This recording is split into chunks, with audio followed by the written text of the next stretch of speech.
Hi, this is Dave Steinberg. For over 33 years, Summit Funding has helped people just like you save money on their mortgages. We believe that you're entitled to the same kind of treatment that rich people get from their bankers. So we make it easy for you to get a mortgage.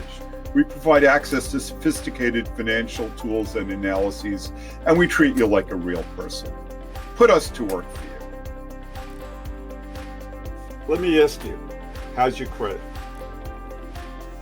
When a bank makes a decision of whether or not to lend you money, whether or not to issue a mortgage to you, they want to know whether you're going to pay your bills, whether you have a propensity to pay your bills. How do they determine that? By looking at your history. In shorthand, they're going to look at your credit score, but then just to be clear, they're going to look in great detail at your credit report. Do you have enough credit? What does a credit report tell them about your willingness to pay your debt? And so they look at a credit score. If you have a credit score of 740 or better, you're golden.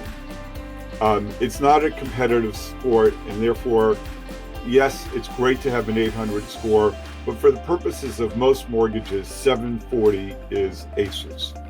720 to 740 is still excellent. 700 to 720 is fine, maybe less than excellent, still okay. As you go lower than that, your credit score is going to impact on your ability to get a mortgage. The other thing the bank needs to determine in reviewing your credit report is what your monthly obligations are. In a previous video, we discussed income, and we discussed how the bank needs to determine what your debt ratio is. Well, when we look at your debt ratio, there's two components. There's the housing ratio, which is the percentage of your income that's required just to pay for the mortgage. And then there's the total debt ratio, and the total debt ratio takes into account all your other debt. The bank is going to evaluate just how much you owe, and that will go into determining whether you can afford this mortgage. So the bank's going to look at your total credit picture and what your total obligations are.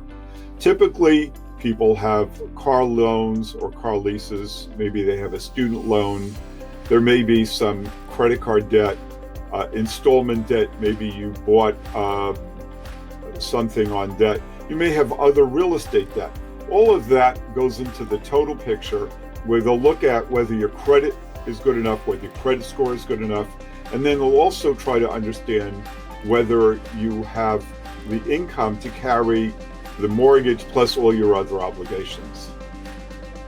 I hope you found this informative, and I look forward to talking to you about this further in person.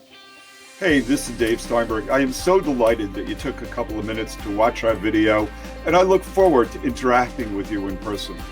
Please feel free to call me or email me if you have any questions, and I look forward to serving you in the future. Thank you.